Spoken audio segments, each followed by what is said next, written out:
prost rămâne. Nevasta mă cicălește că de ce tocnesc ca prune. Făbeținul se trezește, dar prostul tot prost rămâne.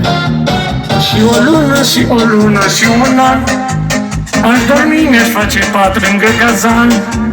Și tot fi să mă trezesc, cu țuică să mă cinstesc, uite așa vreau să trăiesc.